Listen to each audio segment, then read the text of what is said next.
Let's take a look at what you are going to be expecting for the day on our GBP USD. So if you are yet to subscribe and you've not done that yet, make sure you do it to click on the subscribe button, like, share, make your comments. You can also follow the Telegram channel to stay updated. The link to the Telegram will be in the comment section. So first thing first, we need to know our trend on our GBP USD. And as you can see, we are this minor trend. Market is giving us a minor movement, which is an uptrend move.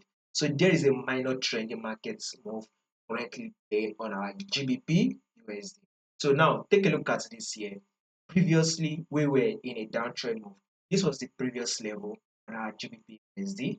Previously, GBP USD was trending to the downside. Right now, we are seeing markets giving us a bullish move and it's trending to the upside.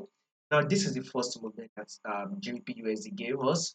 Then here comes the higher low, which is the pullback phase.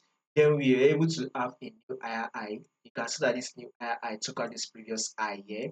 And here comes the higher low. Now that we've gotten this higher low, which is an equal higher low by the way, so we will see this as a support level, a rejection zone.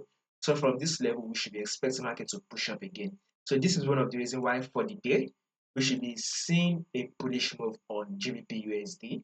USD should be giving us a bullish move for the day.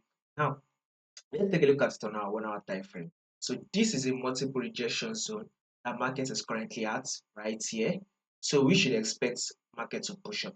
As you can see on a 1 hour time frame, you should expect market to push up. So guys, whatever you would want to be doing on your GBP USD, you would want to be going long because for the day, GBP USD will be giving us a bullish move.